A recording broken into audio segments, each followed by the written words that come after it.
TGIF. Stick 'em up. I know where your stops are. I'm Forex Stop Hunter. No, guys, it's me.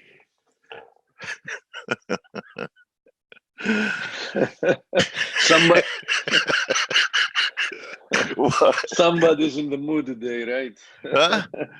Somebody's in the mood today. Anyway, look, I was right about everything. I'm not going to brag. Okay. One thing did surprise me: the cable strength yesterday, and you were right, Steve. You were right about that zone and euro pound. What a debacle in 2 days! I mean, he gave it all back. Yeah, and nice. It's quite clear that I even posted an intraday update when we were consolidating where you saw there. When we were actually testing the ascending channel. You haven't drawn it there, but in essence, that recovery was in an ascending channel. So yesterday at some point, we were testing that channel. So I posted an intraday update saying that, listen, this is the place, and according to what we've seen so far today, how can anyone not succeed hanging out with all the talent in the chat room and the team? I don't know how they can't. It must be some type of psychology. It is very easy as long as you're not disciplined. It is very easy not to succeed, right? Yeah, I know. I had decades. So, anyway, just to give you an idea, I remember some cases, and these people, you immediately know that there is nobody that can help them. I remember some cases of clients, because we've asked people that are doing the customer support. We've asked them to to give us an update on occasion, or to forward stuff, and on occasion during a weekend I might go back and check on tickets from leads or clients or whatever. So I remember specifically, but unfortunately this is what I'm going to tell you is not the exception. It's something that we've seen quite frequently. I remember a guy, I think he was, it doesn't really matter. It was from an Eastern country. It doesn't really matter to name the country. So I remember a guy that had joined ForexAnalytix, and we had like 3-4 losing patterns in play in a row after a period of time that we had like amazing, performance. And that person obviously didn't want to learn how to trade. He just hoped that he's going to make money by copying patterns in play. So, after 3 unsuccessful patterns in play that,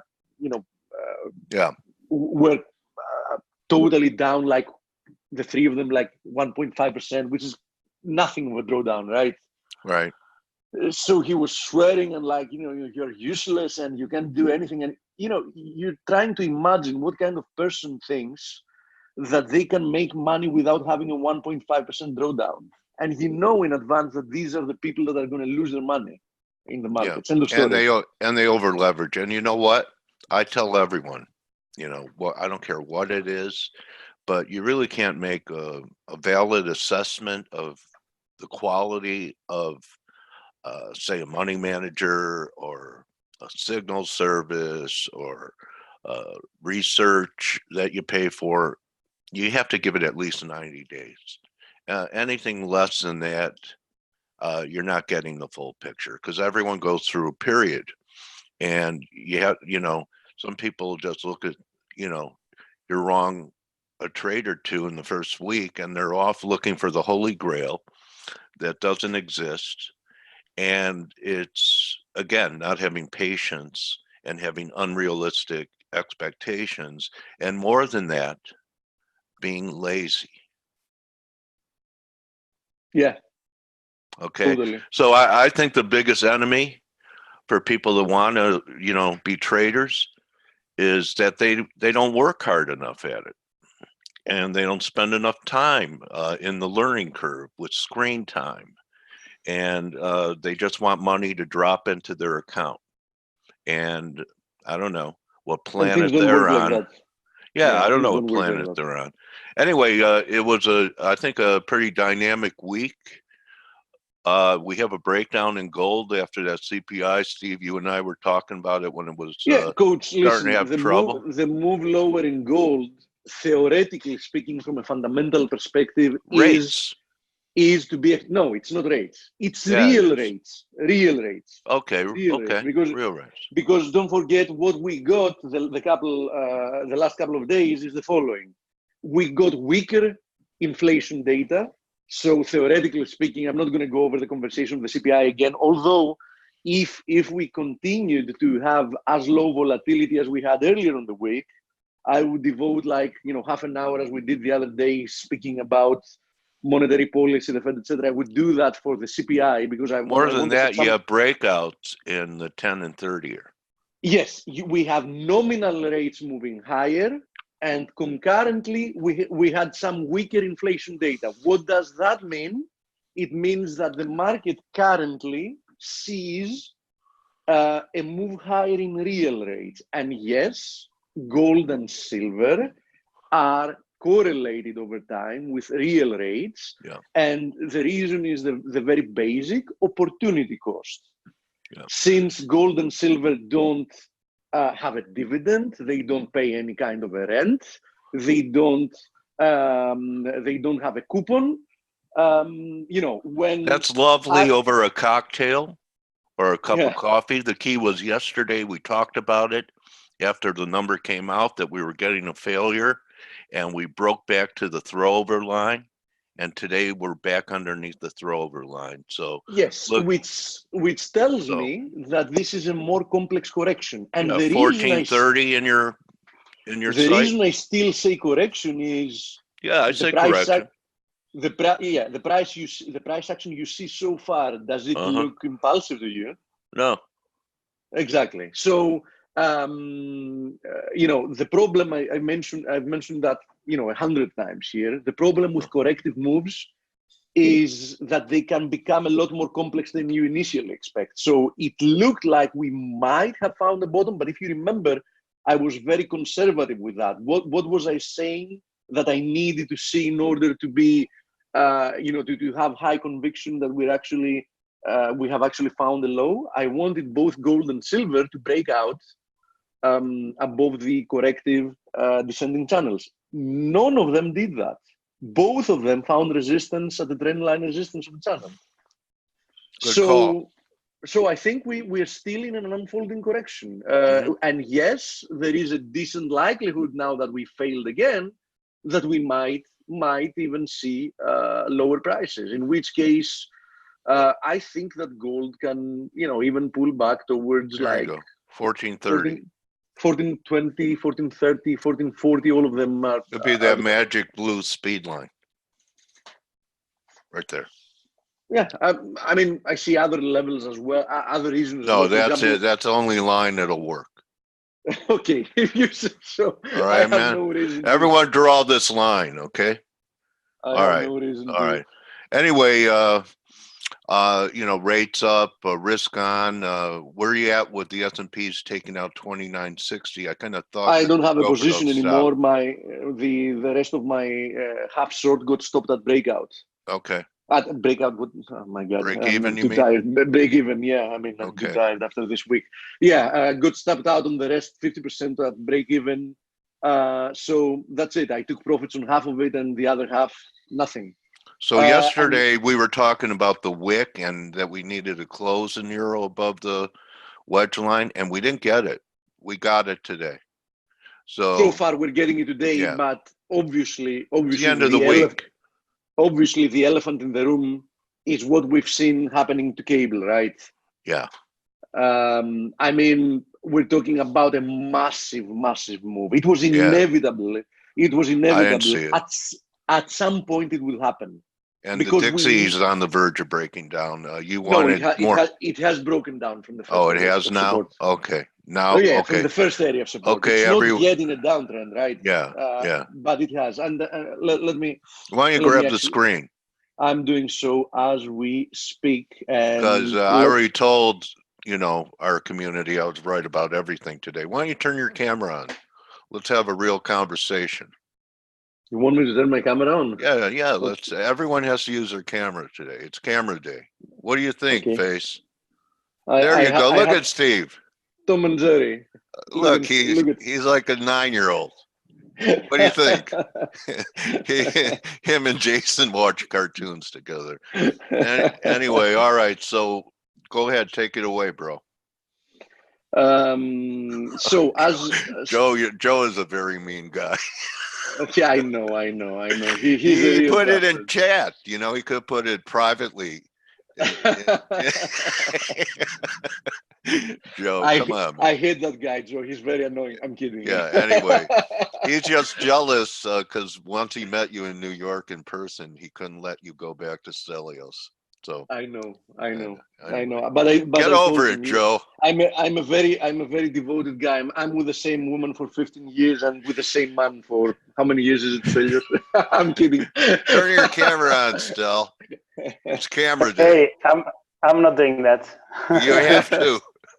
You're fired. Steve, I fire can't. Stel. I'm on my phone. I can't do it actually. Oh, okay, Stel. All right, anonymous. You always So- have a cheap excuse. Did we? Sorry, I missed the first 5 minutes. Did you talk about the UK and what's been happening? No, we didn't. We were both just bragging about what great market analysts we were. Yeah, It was like a real ego-filled first 10 minutes. We were just saying that we're the best. If only you weren't part of the team, you know, it would be a perfect team. Of Yeah, course, and everybody knows that. although he has the highest hit rate. Oh, he does. Yeah, And he you know has something, that is the a beauty, fact. and many people It's a don't fact. understand it. That is the beauty with trading less and longer term. Because the less the signals you decide to act upon, the higher, as long as you know what you're doing, the higher the hit rate. I've seen that again and again. I mean, take any trader. Nostracantos. Yeah, that has a specific win ratio, and ask them to do double the trades. Do you think that they're going to do double the trades and have the same hit ratio? No chance in a million. I hope so, Forex Gal. I think Julia's going to come back and try it. So I hope she comes. Okay. Okay, Stelio. Hey, Andre's in here now. Andre, put your camera on. Stelio, before we go in the DXY, which I was about to show, and why it has already broken below the first area, we had a huge. I'm going to start from a technical perspective. We're talking about a huge squeeze, the biggest 2-day rally we've had in many years, and look where it stopped. It stopped. We kept showing this at these descending wedges, trendline resistance. And you know something? This is the moment of truth from a technical perspective. Now, why don't you go ahead and tell us all the positive news we've got that have actually driven with the help of course the market being overly short positioned this rally? Well, no, we had no data, so you can continue. No, I'm kidding. So we had two things. I have no idea. My friends told me that it's good. Two things that have happened over the past few hours since our last webinar, and one is on the U.S.-China trade deal saga. Basically, Donald Trump said that high-level talks are going very well, and there's no official announcement of some kind of deal, but the rumors of and the anticipation of at least a preliminary deal are getting higher and higher. And you know what they say, where there's smoke, there's fire. We've heard this for months and months and months, that look, things are going well, but now things are really picking up. And well, he gave everyone Tic Tacs still. If you remember in the whatever Hollywood thing, he said he always, keeps Tic Tacs around. So yeah. But and we are at a place. I bet. But we are at the time where he can't afford to not have something positive now. There's so many things happening domestically, and the U.S. economy. We've said it again. Leading indicators are falling. Okay, GDP, unemployment, they're still okay, but it looks like it is turning. So he will need something positive, and this is the easiest thing for him to provide. So there's more and more talk about the deal in with the US and China, but obviously we still wait for the official announcements. I think, Stelio, having to do with the US-China deal, because I only have a short comment about it, I think that the smart thing for Trump to do, because anything else I think is going to be, after a short-term reaction, negative, is not get a deal, get some kind of what they're going to call an intermediate deal, some kind of let them buy pork. Let them buy our pork. Yeah, set of and anyway, also to the audience, Julia is in the house. I did see her. Now she's gone, but she was here. Okay, I'm sorry. So I think the best thing for Trump to do is get some kind of set of concessions, let's say some kind of intermediate agreement that will give him the ability to claim that things are en route for something good, something positive to come out, so he can postpone increasing tariffs and all that. Market is going to be very happy because we've seen that the market really wants to take a positive note out of everything. And he won't actually have to deliver a deal, because if he actually needs to deliver a deal, trust me, that deal is not going to be good, and the market, after an initial reaction, is going to sell off. So I think that the best that Trump can do to keep on, the rally, the risk-on mood going is that. So I'm not sure if they're going to manage to do that, but it seems like they're trying to take that path forward. What do you think, Stelio? Yeah, they could do, and it's like I said before, it's a relatively easy option for him to do. And we know. I think we do know that the Chinese will be happy with this, some kind of a preliminary deal, or a partial deal, or whatever you want to call it. I think both sides will be happy. They're going to please their domestic audience, and then we'll get closer towards elections in the US, and who knows what's going to happen then. So I think it's a very plausible scenario. So, but I am tired of Kaskari never fails to amaze me. I mean, I started reading a headline here. Fed's Kaskari says monetary policy is not the right tool to respond to trade war. And at that point, I was like, dude, there was something smart coming out of his mouth. And then I continue reading, but it's the only tool that we have. Now, who told him that monetary policy is supposed to, or is a tool for trade wars? I have no idea. I would love for him to show me where in the Fed's mandate he's found something like that, but whatever. Yeah, when you have a hammer, everything looks like a nail. Like a nail, yeah, exactly. Yeah. So let's wait and see what happens in that. And obviously the other big event we had yesterday was some hours ago. UK Prime Minister Boris Johnson and Leo Varadkar, however you say the name of it, from Ireland, basically, they said they're finding, and I quote, a pathway to a possible deal.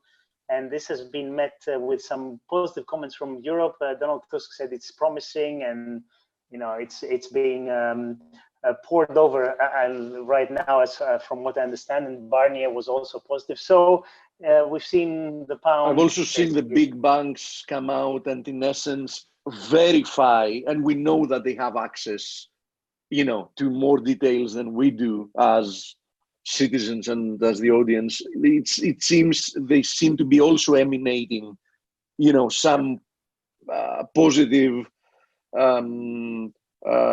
signals having to do with the possibility of indeed achieving something in time. So, as it seems, there is some potential here, right? And there's no question about it. The market, we've seen. Yeah, huge short squeeze, right? Huge. Yeah, and the question is, though, what happens if or when it gets confirmed? And the details matter, obviously, but the main event for me I think that those that believe that this 2-day rally, Stelio, is the short squeeze and it has already happened, are going to, and they're trying to fade it, are going to find themselves in a lot of pain if indeed we get a deal. I can tell you that much. I agree. You can fade it, but your plan, if you're fading it, is that this is all No going to deal. blow over and it's going to be no deal. Yes. Yeah. That I understand. That's the only plan. But I wrote it in the chat room earlier today. I said, look, guys, I think if there is a deal, any kind of deal, we avoid no deal Brexit, I think we'll get to 140 in cable relatively soon. It's not going to be in 1 or 2 days or a week, but it's going to get there. And I think also in combination with the fact that I think the dollar is going to start weakening as well. But I don't think this is it. I mean, a 2% one day and 1.5% another. Obviously, you have to get the event. If you don't get the event, this is all going to probably go back. But if you do get the event, I think we're just starting. So just something a word of caution for people who are looking to fade. I think you fade it only if you think a no deal is going to happen and all this is going to just get otherwise we end up breaking above this confluence of resistances here and this massive descending wedge. And I know it's going to sound, excessive, but I believe that we can find ourselves from 126 to 134 in a blink of an eye.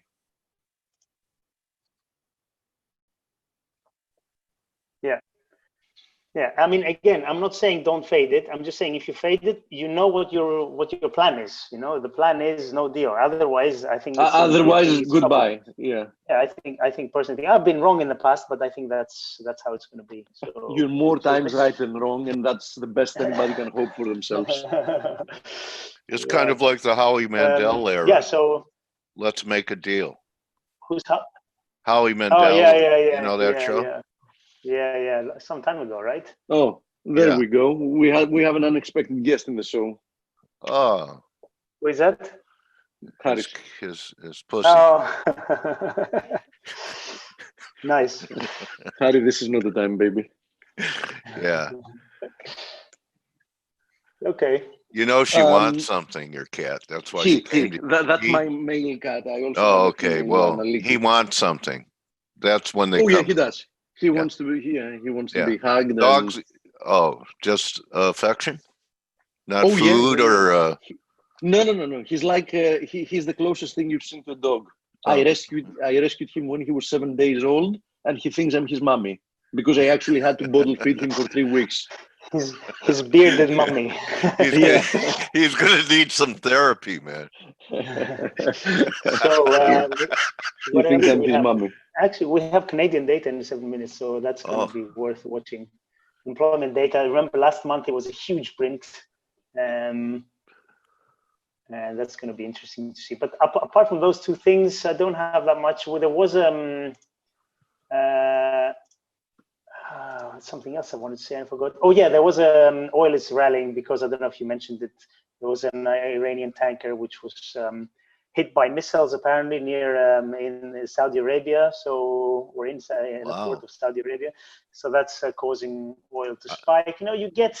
This time Iranian didn't we have a spike also because there were some rumors that an Iranian tanker got attacked by missiles or something crazy like that? That's what he just said. You mean exactly what I said about 30 seconds ago? Oh, sorry. I was looking at the market. Sorry, and I missed that. I only heard the end something about Saudi Arabia. Yeah, sorry. Sounds like retaliation to me. Yeah, the situation is not de-escalating. Let's put it that way. So, I mean, oil. We talked about oil the other day. We talked about the two forces. Low prices, production stops because of shale producers being unprofitable and non-profitable, and they have high leverage, and then prices go up, and the producers hedge their future flows. But you have in the middle these spikes because of the spikes are obviously always to the high side because you can have some kind of black swan event like this, which will drive it short-term higher. How about this for a technical setup? If this happens and S&P's below the new highs, and then they complete something, you get a bear market rally for a secondary top in crude. That's what I'm looking for. Yeah, good. Yeah. Crude, since you mentioned it, Coach, crude for the time being is heading to 56, 57. Finding resistance. You remember the zone we were talking the other day? There it is. You see where it has found resistance there. Steve, I used to remember everyone's trades, but something happened last weekend and I just can't remember anything anymore.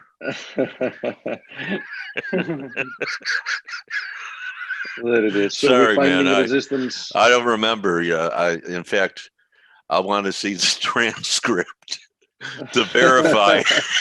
That's what we do in America. Can you give me a rough transcript of that show? Yeah, I'll have my secretary send it to you. Okay, buddy. There is my secretary. I'm in a wild mood today, aren't I? Oh yeah, you are. Huh? We like that.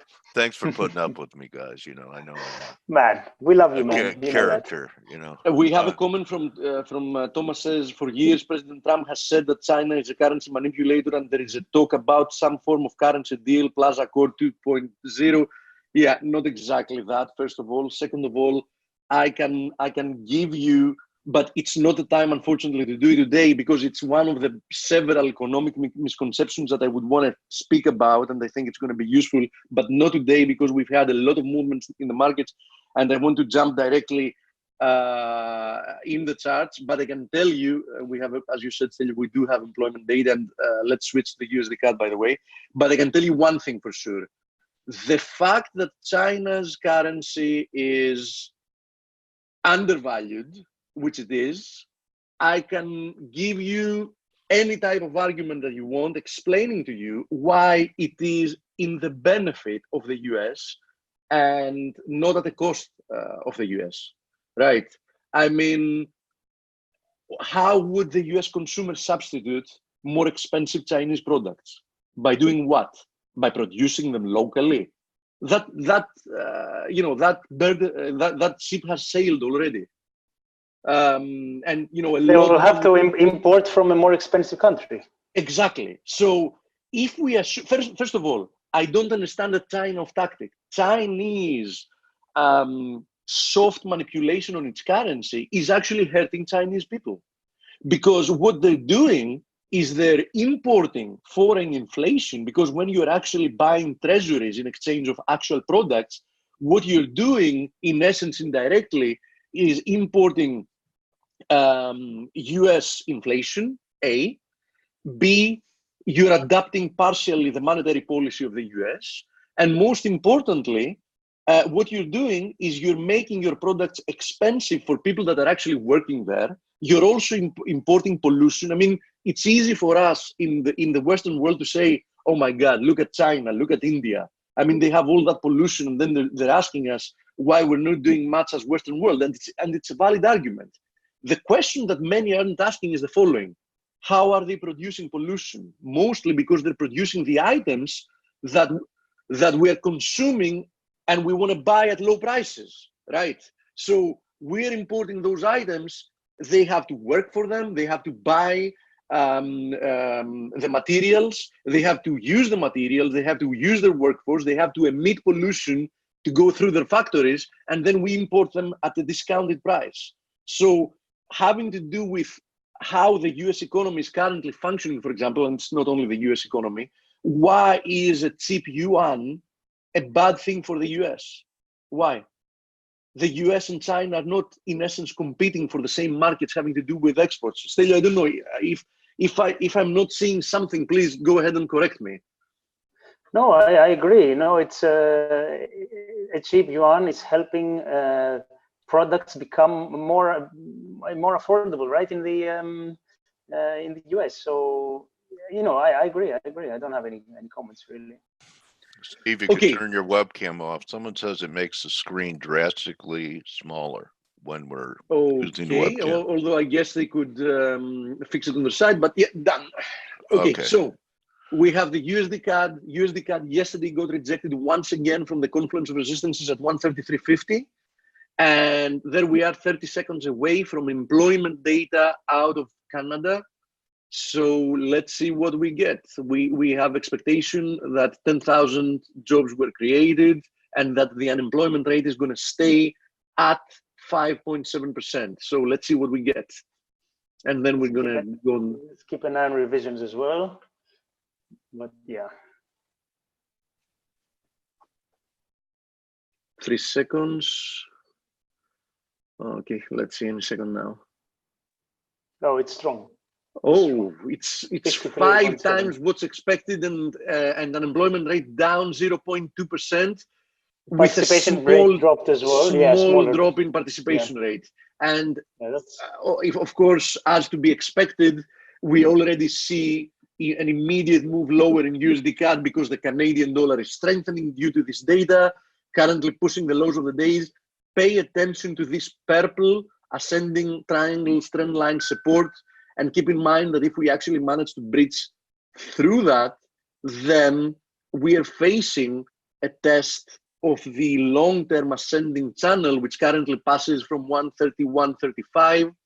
A break below that, you don't need to be a technical guru to understand the implications, the technical implications that a break below a channel like the one you see here, which dates back to the summer of 2017. So it's more than 2 years that the market is respecting this ascending channel. So you don't need to be like a guru to understand that if we violate the trend line support of this channel, it is extremely likely that another leg lower has begun, and we might see much lower prices in USD CAD. For the time being, though, despite the initial reaction lower, we're holding both the triangles support, and of course we're nowhere near the channel support. So this is something that most probably we won't have to face today. Today we might end up breaking through the triangle, but I doubt it that there's going to be any momentum to break through the channel as well. So at best case scenario, we might have to worry about that next week. Now, since we already covered USD CAD and the initial reaction, we are seeing, by the way, the dollar regaining some of its strength following the extreme moves that we saw earlier, especially, for example, in the pound. But I would say you would have to be very, very careful. I would really advise against try to fade this move because, of course, the cable, for example, began the day yesterday at 122, and it found itself like a few minutes ago trading almost at 127. So yes, of course, it can't keep moving in a straight line. By the way, as I said before, notice how perfectly it got rejected from that descending wedge trend line resistance. That wedge, we didn't draw this wedge today or yesterday or the day before yesterday. It's been on this chart for, I don't know, weeks, months perhaps, I don't even remember. So 200 daily moving average, by the way, just a few pips above that and converging. So that's another thing to keep in mind on. I think that unless we get something dramatically different, probably pullbacks in these pairs are to be bought, and any rebound in the dollar until proven otherwise. And let me go back to the dollar index, which we were about to start talking about it before we got all that. We've now broken below this ascending trend line support. And in my opinion, this opens the door for a move to 97.70 next. This hasn't violated the fact that the DXY remains in an uptrend for now, but it is a first move which might show that even if this is a corrective move, it has more to run. So 97.70 is the next area of support, and I do think that any rebound towards 98.70, if we get there, is probably a nice sorting opportunity, as I said, in the short term, because in order for me to have higher conviction, I need to see more things happen. Anyhow, Euro USD also is flirting very strongly with finally closing today above 110.20. It seems very likely that that's going to happen. And that's also going to open up the next objective for Euro USD, which is at 111.10. The S&P, no wonder they're getting positive news having to do with the progression of US-China trade talks, and Brexit is moving higher. And keep in mind, I posted that overnight 2 days ago when we were testing again this wedge support, and at the same time, the Nasdaq was testing the same type of wedge. I tweeted about it. Actually, I tweeted that be very careful because this is a key area, and I don't want to, know what's going to happen if we close below it. The reason I tweeted it at that point is because it was obvious that the markets were testing an area that would define what happens from there. I mean, we either rebound higher or we break down. Okay, I would have preferred the breakdown, obviously. I still had half of my short position. But, it is what it is. I mean, when you're testing a major support area, it is always a possible outcome to see a rebound from there. And that's what has happened. And there is even the likelihood, if we keep on getting positive comments from both sides, I mean, US-China talks and Brexit, that we might even breach through the ascending wedge and, go for new highs. Okay. In which Steve, case, just want to let you know the wizard, I believe, is here. Oh, Gregor, are you with us? There's something on Skype. It says he is. Yeah, as you understand, it's impossible for me to read Skype well. Oh, I didn't understand. Now I do. Let me find him and let me think about that. Let me find him and promote him. Yeah. Are you sure? There really aren't enough promotions going on at Forex. Are you sure? I don't see Gregor in the list of attendees. Well, this is what he says on Skype.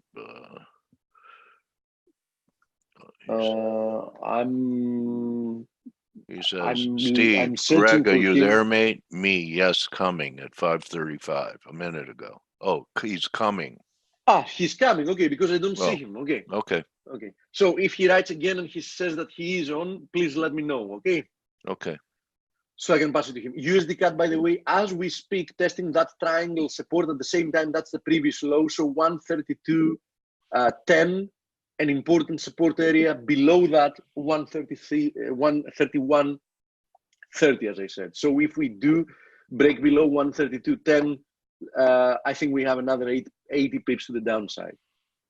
Now, Aussie Kiwi, both of them are showing a nice rebound, but keep an eye on this because we still don't have a major significant. This mouse, worst product ever been made by Apple. I'm paying close attention to 168.10, quite an important resistance for the Aussie. And, for me, 64.25 remains a key area for the Kiwi. Having said that, earlier today, the Kiwi did trigger the inverted head and shoulders formation I was showing 2 days ago on the 4-hour chart. And if you remember, I said that, listen, there are several setups at the moment that seem to be about to trigger being short the dollar. And one of them is the Kiwi, and you can see it here. Okay. Let me see if Gregor is on. Now I see him. Okay. Promote to panelist. There he is. And unmute him. Gregor. Hey, man. Hey, welcome to the company. What's up? Welcome. How are you? Good. How have you been? We have some volatility back. Finally. I mean, finally, really. Really, finally, some healthy moves going on, right? Yes. So, since I'm going to be here also on Monday, Tuesday, and everything else, why don't you take the screen? And I want us to start from the big picture. The big picture is the following. Do you think that the DXY is finally breaking down from here? Yes. Okay. I just earlier I also posted on Twitter that we are here at the decision point. Yeah, I know. We've been showing this small descending wedge for quite some time. We're also monitoring the larger descending wedge, that one that begins in the red wave. Yep, that one. Yes. That one, yes. Actually, what I think it's important today to see a close. I agree with you. I mean, if I'm just more euro-dollar, if I would want to be euro-dollar bearish, okay, I would have no issues to label this in 3 waves. And you can see that currently we just spiked, if I just label this real quick, we just spiked to this 100% equality level where wave C equals to wave A. So for bearish view, okay, what? Yeah, if you want to be short, this is the place to do it. If you want to be short. Yes, or just be a little bit more patient and wait on market reaction from here. If we're starting reversing today's gains, okay, then finish the week, let's say below 1.1 level, then I really think that this wedge could actually still be in the cards, because this current rise would be like a failure break above, a failure attempt of a break higher. So it's still do or die zone, but I think that if we'll stay here, then in the upcoming week, really would not. We're going to have more upside. To see more upside, and possibly even into wave 3, that would belong to first leg of this ABC rally for a wave B. So it's still, I mean, I want to see the reaction for the US session, obviously, but so far it looks very promising, actually. If we look on dollar index, we came down, where I have this chart, here it is. We came down here from the upper side of the wedge.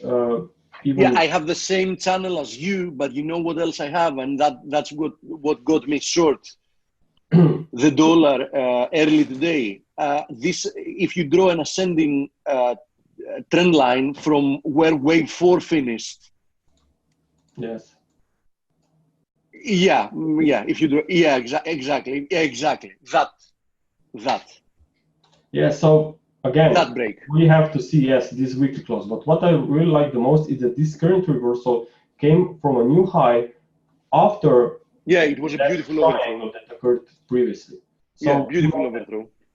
Trend is normally limited when you see a move out of a triangle. It's a final piece of the puzzle with a larger degree of trend. So this reversal so far is looking very nice. But as I said, we want to see a little bit more price data, and weekly close will be very important because we just touched this equality level. Okay, so just going short here, in my opinion, would be a little bit too soon for me. Okay, but if we get a bounce, then I'll just know what to look. Yeah, having to do with the DXY, what I suggested before is that I think that a rebound towards 98.70 is going to be a gift, in my opinion, from a risk-reward perspective. Yes, absolutely. So if we want to go further, I mean, cable, it's really. Yeah. I mean, but it was a perfect technical picture. I highlighted this wave B, talked about this wave B in a week ahead video 2 weeks back, and also now this Sunday, and highlighted this one very closely. Actually, we came down to 61.8%. So from Elliott wave perspective, this current bounce was actually been expected, because previously we have seen a very nice 5 waves of recovery and very deep pullback. So it was just from Elliott wave standpoint, it was a very nice, beautiful reaction. Actually, we also have seen cable reversing higher from this. This is 50 period moving average, and looks like that we are now approaching 200 moving average. So maybe some short-term resistance could be seen up there, because that's the same level, like we have that we can see also the parallel trend line resistance of this channel as well. So maybe we should be really careful here, but the key is that market should make a pullback once we have a completed 5-wave cycle on a lower degree. Okay, so if we just zoom this in, okay, and just try to label this wave 1, wave 2, I would say this as an extended wave 3, wave 4, and expecting a little bit more upside for a wave 5. Okay, but after these 5 waves, watch out for a new corrective. Deeper pullback, yeah. Yes. Now, if we look at the euro pound, this one is also very interesting. We have seen a major breakdown after nice retest of this 0.9 psychological level. Textbook corrective move. Textbook. Yes. And looks like that there is even more weakness coming here, because I see prices in a wave C. Okay, and you know, if we are here in a zigzag, down from 2016 highs, then we are going to retest this. Where would you target for this move? I mean, where would you target for it to take us? Equality?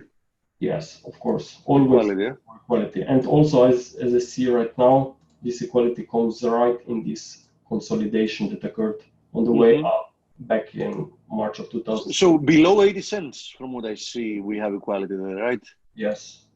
So yeah, so still more to go. For cable, I mean, will cable stay strong, or is it the euro that will just Listen, in the current juncture that we find ourselves, that theoretically speaking, there is no big upcoming events in Eurozone, but on the other hand, we have quite the opposite from the UK. We have, whatever is going to happen with Brexit might happen within the next few days. It seems very, very likely that it's going to be a pound-driven event, right? Yes, it's definitely volatility brings the pound, not the euro. Yes.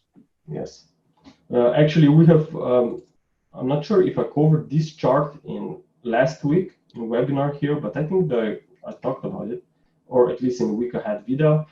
We said that there was always a pullback on euro pound from 120 pips up to 240 pips in each pullback since mid of 2018. So actually that was my projection where this pullback should end, and actually it was a perfect nice move up to it was correction. And previous support. I mean that was a very nice area. Yes, very nice technical area. Yes, perfect. So I'm thinking that euro pound is really, maybe it's even going down here for a wave 3. Who knows? I would not be surprised actually.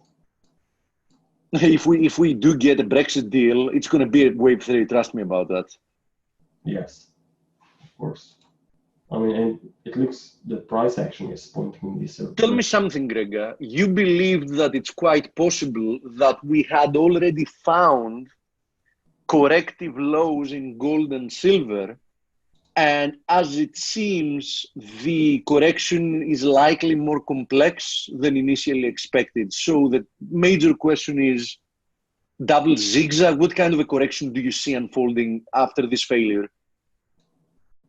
On gold. Yeah, gold and silver. Yes, I mean, there's still a chance that wave 4 has ended here. Okay, it was part of it was a wave drop for a wave 4, and this wave 4 belongs to a higher degree 5-wave rally. I mean, I've been looking for a potential significant top here, but since market bounced on the lower side of this parallel channel, I definitely must respect what the market is doing. Level it as a correction, because I think we agree that this move so far has only corrective characteristics. So I'm 100% with you. I expect new highs at some point. Yes, but so far, I mean, looking just from clear gold Elliott wave perspective, it looks very beautiful setup. Maybe we are even now in a wave 2 here, sub wave 2, and we will see a push. If not, double zigzag. Yes, but no, what I'm trying to say here, just give me a second here, is that my main concern are these 10-year US note futures. Okay, you can see that we have seen a very strong reaction to the downside. Looks like after the market completed these 3 waves of recovery for wave B that I have been waiting for a very long time. We haven't seen a push to new to new highs here, and actually reversing now impulsively lower, testing this lower trend line support. So I'm thinking that more weakness could be seen here. And if that's the case, then you know that gold will have issues, right? So no, I totally agree with you. Bund and treasuries seem to have started another leg lower. So I would be careful, very careful with gold loans, okay? If we suddenly maybe recover in the early next week and we're starting to move above this trend line resistance, then I would maybe look for long still on gold. But the question would be what 10-year would be doing at the same time. Okay, so now when the 10-year is looking like that, I would maybe just track gold with one eye and pay more attention to dollar yen. Dollar yen, by the way, it looks like that it's about to break from the recent highs, which means that, you know, at least one more leg higher, right? Yes, I mean, I'm looking when I'm projecting wave C, like here. Okay, this was wave A, three-wave drop for a wave B, and looking for a wave C. The minimum expectation for wave C would be 61.8% of wave A measured from wave below. Okay, and then you have another very important target, which is 161.8% extension of wave B. So that's the zone that I would be looking for, 109 up to 109.70. So it looks like that there is more upside, and especially. And where is the 100% extension of wave A from the end of wave B? Where does that take us? 110.50. Okay. Okay. So in either of those zones, yeah. From a trading perspective, gold is not matching with the 10-year US note. So I would leave gold at the side for now. Okay. But the 10-year US notes and the dollar-yen wave counts are matching perfectly. So from a trading perspective, I would pay more attention to dollar-yen right now rather than gold. So looking at the dollar-yen, my potential trade for next week would be looking for wave 4 pullback once we break this trendline resistance, and then wave 4 pullback obviously would look maybe to find a support at the same trend line, and then trying to catch more upside for a wave 5. So that would be my intermarket analysis for potential next trade, looking at those all three major markets. What do you think about USD CAD, since we just got data out of it? And it I seems just asked Greg before he leaves the yen, after we complete this, are you looking for a continuation move to the downside? Actually, what I think we may see, it's another limited upside at this upper trend line resistance that is here for since 2015. So that would be my target, and then let's see what happens there. Well, you're looking for a B. It looks like at 102. I'm looking after for that for wave D, then pullback for wave E, and then maybe we may start to look and expecting break out of this triangle range. Okay, thank you, buddy. what about dollar CAD? You said dollar CAD. Yeah, dollar CAD, and after that, show us what you think about indices. For example, the S&P, let's say. Okay, I will take a look. I mean, on dollar CAD, I've been watching two wave counts. I'm not sure if I already no. The first wave count was here. I was expecting potential break to the upside because the market was chopping around here. Okay, and we were still sitting on this trend line, so there was a chance that market will continue higher. But I was realizing that actually a reversal came from the upper side of the channel. Okay, we haven't break it yet, so that's why I prepared also this wave count, and looks like that after recent data, this now comes in play. So for dollar CAD, I would be watching for potential more weakness, maybe even a retest or take out these September lows to make 5 waves of decline. So it may happen something similar like we have seen. Yeah, but what's the long-term picture? I'm asking Greg because I was showing it before you weren't here. We have a very long-term ascending channel that dates back to July 2017 that the market has been trading within since, and its support actually passes roughly from that low that you're talking about, from 131.50. So we might be talking about a much, much bigger formation that would be in play if USD CAD actually breached through 131, 31, 31.50. I mean, the very important key level for me is 1.3 level. It's a very nice, strong psychological level, round figure, and also that came at this trend line, connected up from 2012 lows. So I'm thinking that looking the whole context here, okay, looking this as a free wave drop to this trend line that I talked about, and the bounce was quite strong here. So I'm thinking that this wave 2 could be something similar, could form something similar like this wave 2 of a higher degree. Okay, so below, I would say that 1.31, it's a very important zone here. Okay, but I would look for something else if we would drop below 1.3 level. Then I would have to reconsider the wave structure and also consider what may happen with crude oil. Mm-hmm. But crude oil and dollar CAD are not speaking about it, before we go then to the S&P, why don't you show us what you think about crude? Because, you know, I know that a lot of people are monitoring it, and since we were talking about the Canadian. Okay, so crude oil, I think that once again it failed to break below 50 level. 50, $51 per barrel, that's a very important level. So as long as that's the case, I think that the triangle is a very good option. A, B, C, D, expecting wave E rise, okay? Also, even if you would, let me just hide, okay? Even if you count this as an impulse, okay? Let me label this as an impulse and then as a free wave rally for wave 2, and then expecting more weakness, you would still expect a corrective recovery initially, away from this trend line support. Okay, so I'm thinking that more upside will be seen. So either it will be a small correction or a higher degree or a higher pullback for a wave E. But I'm thinking that while dollar CAD has room for more upside, that crude oil could maybe even retrace up to $55, $56 per barrel.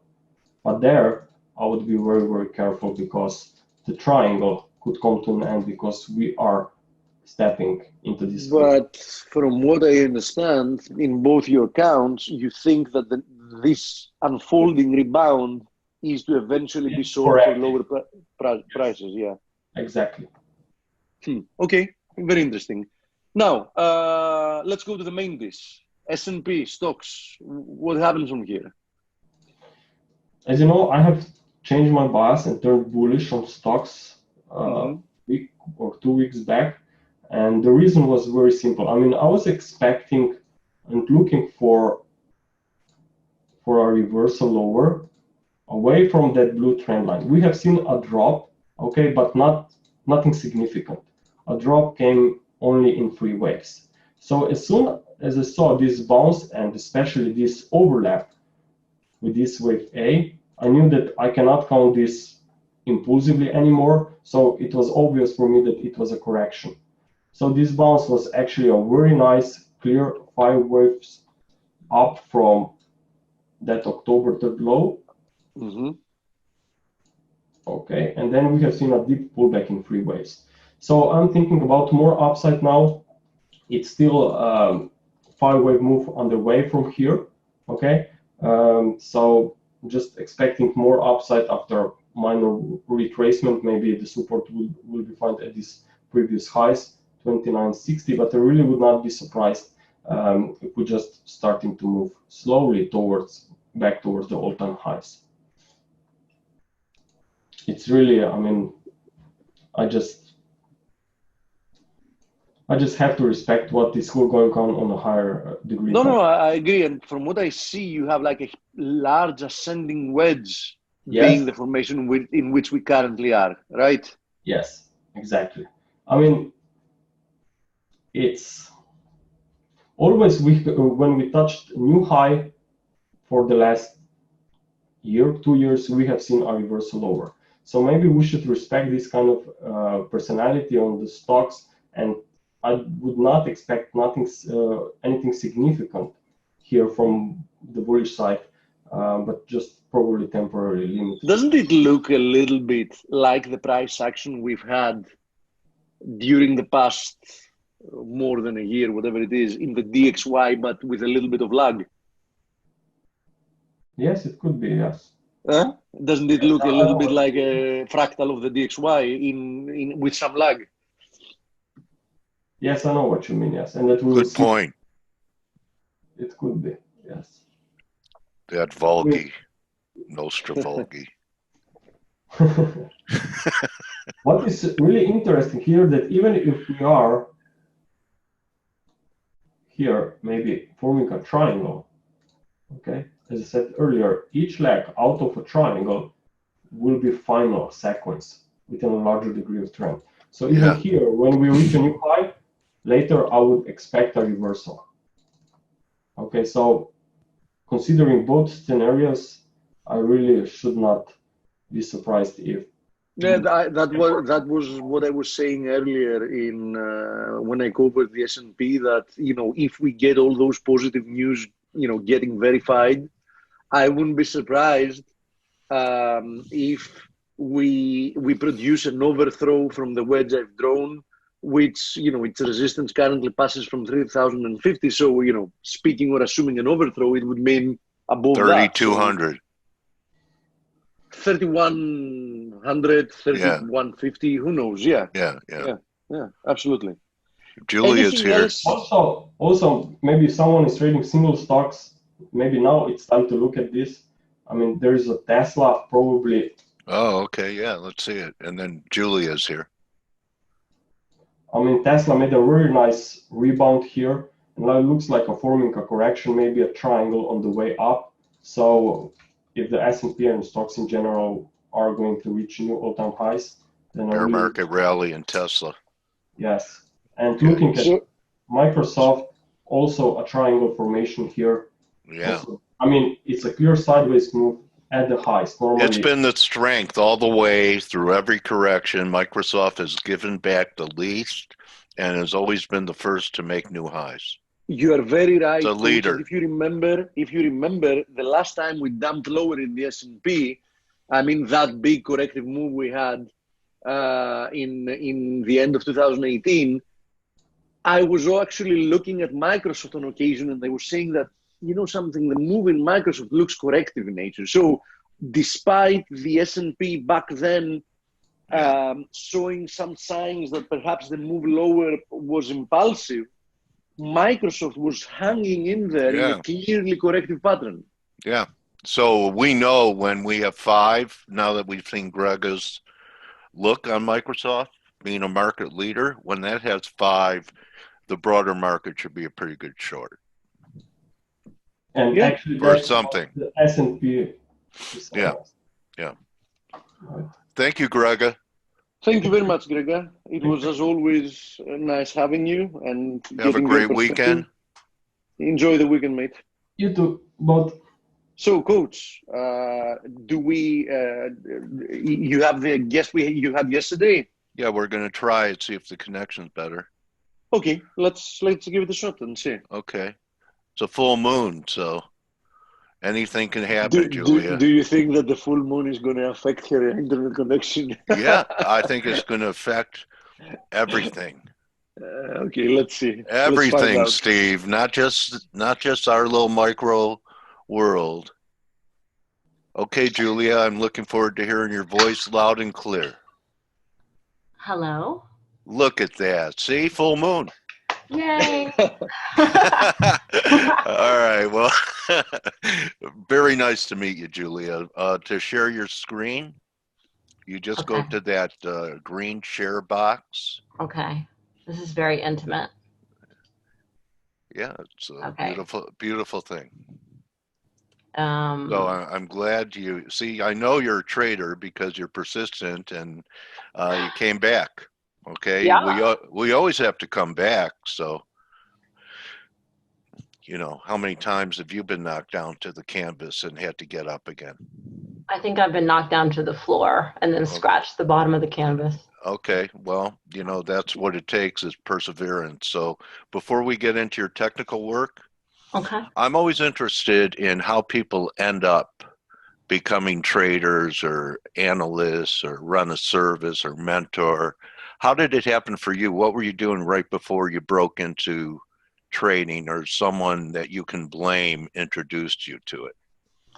I was actually an executive at a software company, and I had to travel a lot, and I just was looking for a way to make money without, basically make money from home without traveling. And so, Right.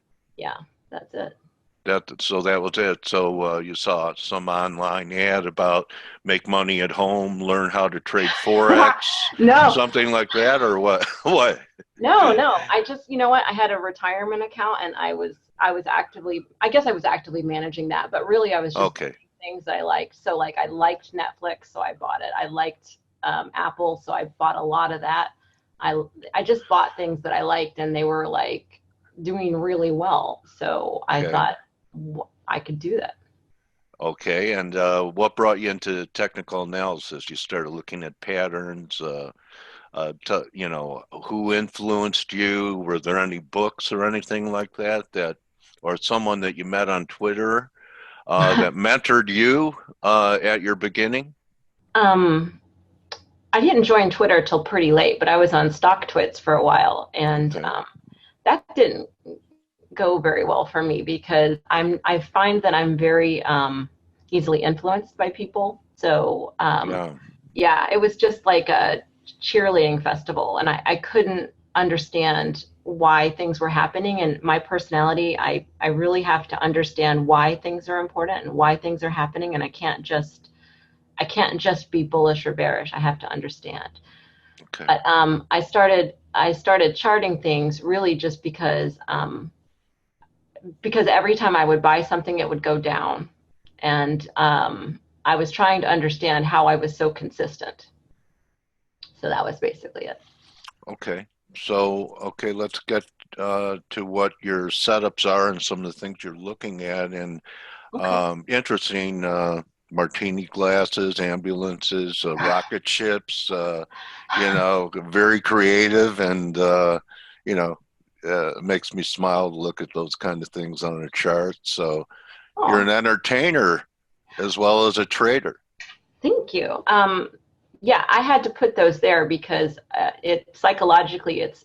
I mean, I see lines and I understand their support lines, but if they don't have like something on them that I can identify with at the time, I still get too scared to buy them or sell them.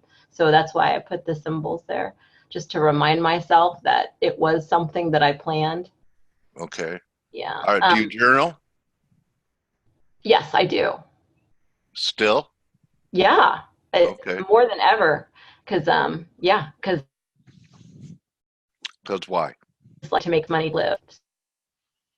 Okay, so when you journal, it's something for you to look back on and to repeat what worked, and uh, you know, avoid maybe some of Yeah. the psychological pitfalls of, you know. Let me ask you this: I used to do this. Say, for example, I had a buy point in gold, say around your 1479 level.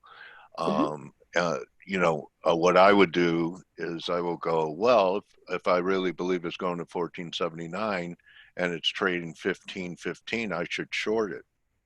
But that's not the trade. The trade is to buy it there. I still Yes. do it. I did it yesterday. It worked. But really, the trade is where your entry is. So, and for me, the most difficult thing in trading is Waiting, holding. No, waiting. no, I can wait. Oh, I you can? I could be patient. I don't care. I could be out of the market for a whole week, Oh Julie. my God. Yeah, and really not Jones, too bad. But holding a trade until targets is something that I'm working on. Uh, also, I'm usually early, Hmm.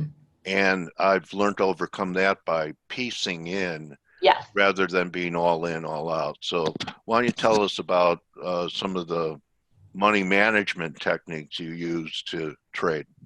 Yeah, I was actually in the process, I am in the process of making a YouTube video for that, but I want to talk about how I do trade planning. I do the same thing you do. I piece in now because it's just easier for me. Plus I get FOMO. So if I'm 1/3 in and then and then it still keeps going down when I thought it was going to go up, I'm okay with that because I know where I'm going to add the other 2/3. Okay. And yeah, I also have the same issue. I mean, everybody does, right? It's impossible to buy the bottom tick and sell the top tick, but I also have the same issue in terms of like staying in a trade because I want to take profits. I want to immediately feel like I got something out of it. But Yeah. I do the same thing. I scale out and I do Okay. this thing where I sell 1/3 at, and it depends on how risky something is. So I have, and where I'm buying it, but I'll sell 1/3 at 3, 5, or 10% up. And then I'll sell the other third at whatever I think was the closest resistance to it.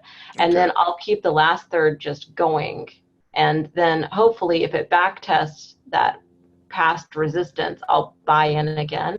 But that's the only way I found to stay in a winning trade, because it's too easy for me to, it's like you want to. Yeah, first day. I call it first daylight syndrome. Yeah. Because we know what it's like to be stopped out, and when you have money made, you don't want to give it back. So really, the only way to overcome it, unless you're super disciplined, is to take something off. Yeah. It's not a profit till you take it. Right. So I do it in both directions for sure. Yeah. Okay.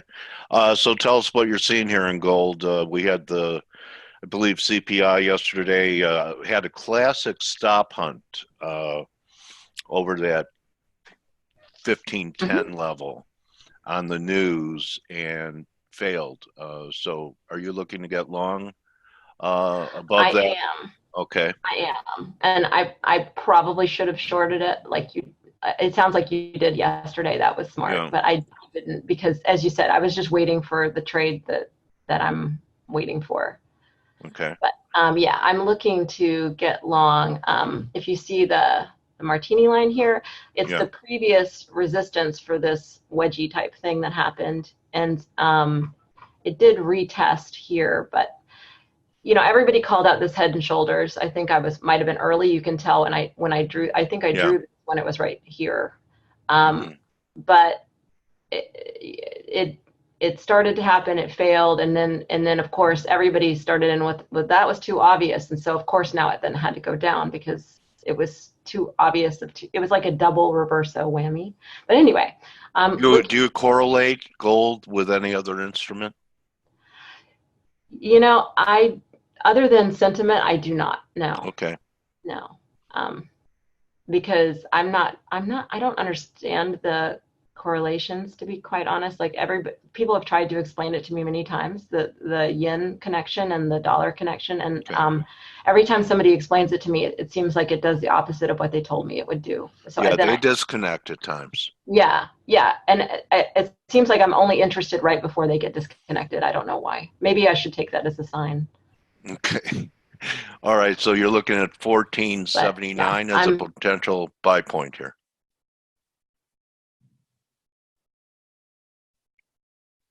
What happened to you? Kind of before. So this is a nice intersection of the three of those. So I think we should probably get at least a little bit of bounce there. And it could be substantial, but at least something. And then maybe if it gets stopped up here, it could go down to the ambulance line. It's certainly a possibility, but that's what I'm looking for. Yeah. Just a mild, maybe just a mild heart attack like Bernie had, where you could just put in a few stents and maybe it recovers from then. I noticed you're on a 4-hour time frame. Is that the time frame that you focus on for trading, or do you go from longer term time frames and drill down for entries with shorter term time frames? I do exactly that. So I haven't, I don't think, shared my gold weekly on Twitter. I might have a long time ago, but I try to keep some things to myself. Just, I don't know why, but why? I don't know. Ask yourself. I don't know. Huh? Okay. It's a mystery. I don't know. Yeah. It's weird because sometimes I'll do it and like, oh, no problem. And then other times I'm like, no, that's private. What if it has like something secret on it? There's nothing secret. I'm very simple, and people really like to criticize me because I'm a line hoarder. I don't like to get rid of my lines. I just I noticed that. Yeah, it's a little busy, and people don't like it, but I don't really care what other people think as long as I'm making money. And that's on. And I'll try to mark the important things.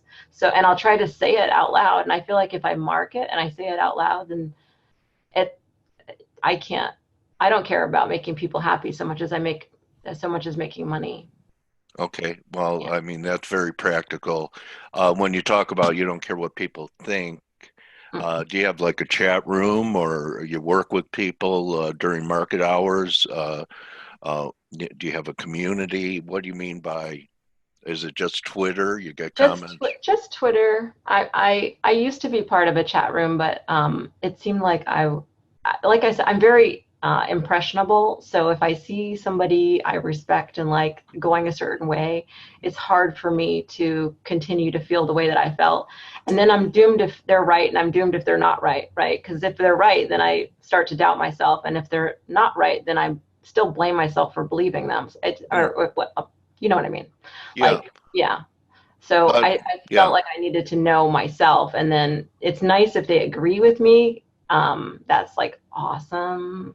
But if they don't, then I really try hard not to be influenced. Yeah, And yeah. I used to be like that. And but you know what? Down the road, I think you'll find some people that you can mastermind with that are on the same level as you, that actually, you know, I would write about it. You know, the only reason when I was early in my career I wanted to know what someone was doing was so I could fade them. And I yeah, was right and they were wrong, kind of ego-driven stuff. But you know what? There are people whose work I respect, but I have enough belief now. It only took, you know, decades in my own stuff that I just can assess what they're looking at and what I'm seeing and still make my own decisions. And it's helped me. So I'm a big believer. That's why I brought you in here in intelligence gathering. But you know what? Know thyself. mm, And if that affects you, you're right. You should do it in a silo, a missile silo, and just, you know, you and the machine.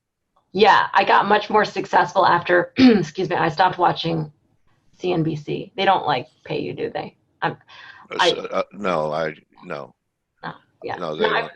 Because Yeah, I mean, people sound so knowledgeable on there, and they're like wrong a lot. yeah, Yeah. yeah. Anyway, that's entertainment. Yeah. So, all right. So we're looking at gold here. What is it? Just your imagination?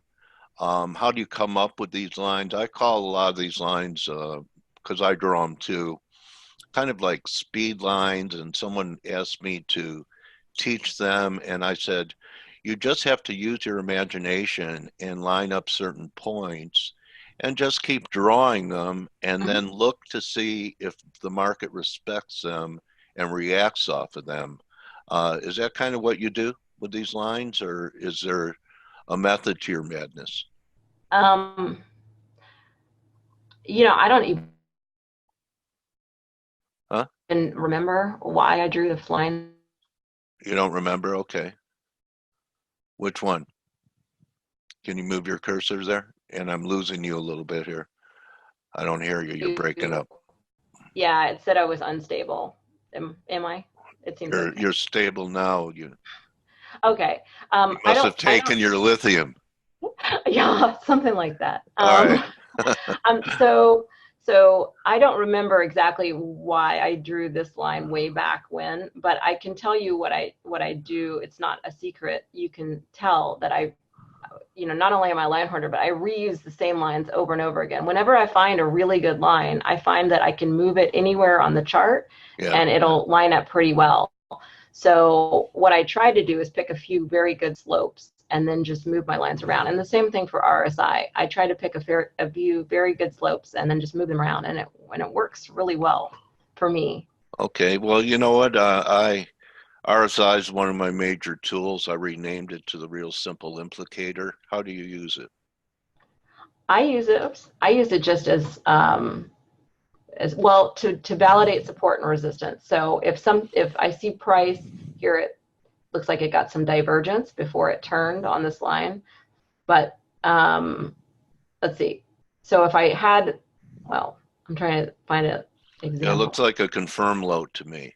Yeah, it is exactly. Okay. Whenever I have support that's on both, this is a bad example because it didn't happen before. But whenever I have a resistance or a support that lines up with also the RSI resistance and support, I'm 95%. I feel 95% confident about it. Usually, yeah. So. Okay, so a market reaches resistance. You're looking for RSI to do the same, and yes. Inversely for looking for long opportunities. Exactly. And you can sort of see that when it got close to, I mean, it looks like this gold is at resistance now, even though it's not close to that line, RSI resistance. RSI support? Resistance here on this candle. Okay. Yeah. Oh, I see. You have a little line there coming up there. I don't know. Okay. Interesting.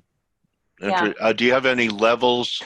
Like I have preferred levels for divergences of 70, for it to be under 70, for a divergence that may forecast a turn to the downside, and above 30 for RSI readings that may forecast reversal to the upside. Do you have any levels that mean something to you?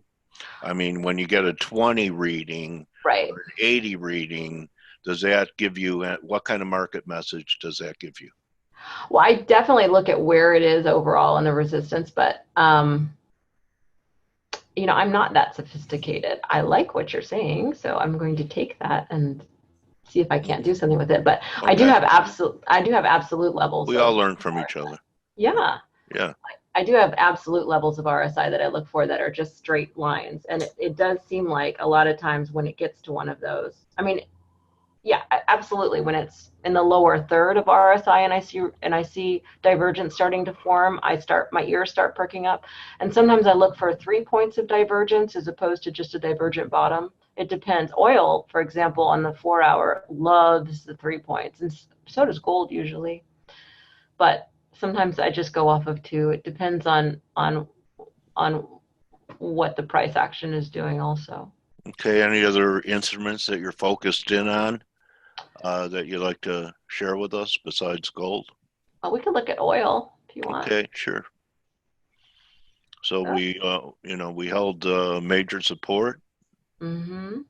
So it looks like you have a rocket ship, 5674 is a possibility, or it'll be back in the ambulance under that major support level. Yeah, I probably should move this ambulance up now because it's already done a lot of damage. But yeah, so what I'm looking for here is I'd like for it to stay above this. I don't have it labeled, but this diagonal line here, and if it does, then I'm looking for it to probably flag until it breaks the key. The key level is very key here. It really needs to get above that to have any kind of hope of. I mean, it's had 3 horrible weeks. So it needs to get above this key to have a real hope of any kind of lasting reversal. And then above that, I think if we can break this rocket line, it'll go all the way up to here. Have you tried fibs to give you confluence with your support and resistance levels? Because I bet you have a fib up there around 5670 or 57. You know, basically, what did we do? Go from 63 round numbers to 52 or 52.11 bucks. So, you know, 5.5 back, 6 back. There you go, right at your rocket ship. Yeah, I don't do fibs because I get mixed up on time frames. But you know what's awesome is like, the people that follow me are super smart, and generally they'll tell me when a fib is lining up with something, and that works pretty well. But I don't do it because I feel like I shouldn't add lines that I don't add myself. Okay, all right. Do you know what I say about trend lines? What do you say? I say trend lines, their destiny is to be broken. Mm. Haven't you seen every line you've drawn in your career eventually be broken? That's true. Okay. So anyway, I should draw low lines. Just like correlations, though, you know, they work till they don't work, and that's a market message too, right? When they break through an important line of yours, that gives you a signal, right? Well, I heard you say something really smart yesterday, and that is that you can't confirm a breakout until the candle close above a line. Yeah. Yeah, and I used to anticipate it because I wanted to get the edge instead of being patient for the confirmation. Exactly. And so I don't mind if my lines aren't perfect. Nothing is perfect. I just look for whether or not they can hold through closes and things like that. Yeah, look at Cruz holding that blue line right now. Who knows? Maybe Yeah, by the close we turn, Julia. this is real time Right. awesome happening. Yeah. All right. So let me ask you, what's your mission and your goal as a trader? Are you already there? I'm not talking about financially. I'm talking about, do you have a mission to, you know, just support yourself in the market and that's good enough for you? Or are you interested in perhaps teaching people to do what you do? What kind of goals do you have with your career here? Oh, well, I've been profitable for a couple of years now, but Congratulations. thank you. It was, I mean, I had like a lot of years of not profitable, so I'm very proud of myself. But my goal really is to prevent, if I can, some people from making the same mistakes that I did, because I not only did I make a lot of mistakes, I made them very consistently. So if I could help people to, I mean, people are all going to trade differently. And I don't think I could teach somebody to trade the way I trade. Because I don't, it's okay. I don't know what I'm doing. I feel like I don't know what I'm doing because when I listen to your guests, they seem like they know what they're doing. I mean, your panelists, I don't know. I feel like I don't know what I'm doing. But if I could You just do know what you're doing. a You little were bit. just profitable for 2 years. And it's great to be humble, but it's also, you know, good to validate yourself through, you know, because your P&L Yeah, is I showing know. you something. You know what I mean? No, I was surprised. I mean, I'm like happy. I'm happy surprised. Yeah. But I was like, why does he want to talk to me? Is it so that people can like know what not to do? No, I'm just teasing. I'm teasing a little bit. Just to attract your followers to be aware of Forex analytics. Oh, cool. Yeah, because it seems really good. Like I said, you said smart things. You No, said, you know, there's some marketing in it. I'll be frank, but the reason I bring people on is I do believe we could learn from everybody, and especially from their experiences and talking about the psychology and the journey they've taken. And whether you know it or not, you're edifying the community, and I'm seeing some things from your setups that can help me. So I appreciate you being here, and you know what? You have a great mission to help people not lose their limbs by stepping on landmines that you've already jumped on a few times. yeah, I feel like that would be the stick it to the market makers that took my money. If I can help other people not get their money taken, that would be good. Okay. Do you believe there are stop hunts? Yeah. I'm glad I'm not on camera. I just gave you a look like, what? Is that so do you look for them? I mean, people sometimes ask me, Dale, how do you know where the stops are? And I say, well, just imagine you're long, like your chart right now. Where would you put your stop? And they go at this swing low. I go, well, that's where everyone's is.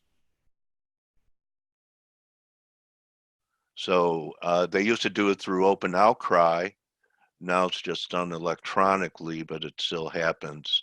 Are you with me? Yeah, I'm with you. Sorry, I cut out for a second. Okay. Yeah, no, I feel very strongly the same way. Wherever I would set my stop is really where I should be buying. That's why I put my little ambulances so I would know. Okay. Yeah. All right. Well, what's the most important thing you could pass on to people, say with one line or one statement, the one thing that is most important for you to continue to do what you're doing?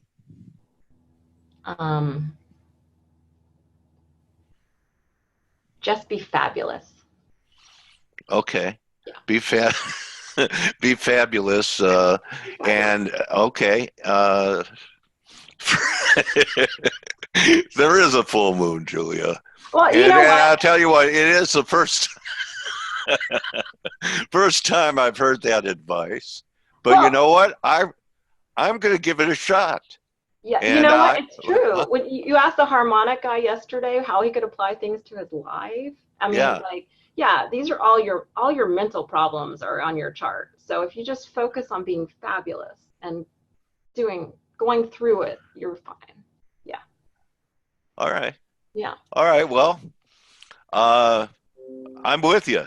Okay. You know, Fabulous. I just try to be competent, but you know, I'm going to take it. I'm going to step up to your level and try and be fabulous. In fact, you know what? Anything you try to be, you're not. So I'm just going to Are. be. You are Yeah. fabulous, Dale. We are fabulous. We are I'm telling you glamorous what, and man. fabulous. I'm going out tonight. Yeah. All right. Well, Julia, what a fun and interesting conversation it was. I'm glad I met you. And you know what? What? Like it or not, you're now my trading warrior sister. Oh boy. Thank you. Isn't that fabulous? It is. So you have made pips just rain down on you like a fabulous hurricane does in Florida. Glittery rain. Yes. Yeah, purple rain. Yeah. I do Yes. that one. Purple rain. So may purple pips be Purple. fabulously Glittery. falling into your account every 10 Yay. minutes. Huh? Thank you. Same. It Same was back. fun, Julia. Thank you for having me, Dale. I really appreciate Okay, it. and people that want to follow Julia's work at Cordova Trades is her Twitter handle. Yay. And there you are. Hi. A very attractive trader. No. Thank you very much, Julia. Nice to meet you. Thank you. And have a great weekend. You too. And good hunting. Thanks, Dale. Be All fabulous. right. All right. Okay, everyone, that's a wrap. Remember, don't just be fabulous and don't just count your pips, count your blessings. And we'll see everyone Monday. What a great way to end the week, laughing. You know what? Stop being so serious, everyone. Stop being angry and just smile, because half the world doesn't care about your problems and the other half, look at that, are happy you have them. You know what? I want to adopt that dog. She's so cute. Yeah. Smile. Hey, here, have my finger. It's a milk bone. All right, everyone. Have a great weekend. Thank you, Julia. Thanks. Bye. I'll see you. Bye-bye. Okay, so I need to end the meeting here. Maybe you could do it, Steve. I don't know what's happening here. Here, I'll do it. Okay. So everyone have a great weekend, okay?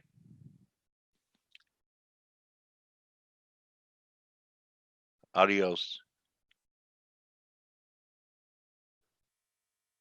Thank you, Brock. See you, Monica, Hamed, Andre. Andre, you know what kind of harmonic pattern you are? You didn't want me to answer on Skype. No, you can answer me live today. Okay, live. Okay, you know what you are? You're a butterfly pattern. Why? Why a butterfly? Because before you came to ForexAnalytix, you were still a caterpillar. Oh, yes. And since you've been with us for almost a year now, that's the truth. You've become a butterfly. That's true. That's changed my life in a few perspectives. Yeah.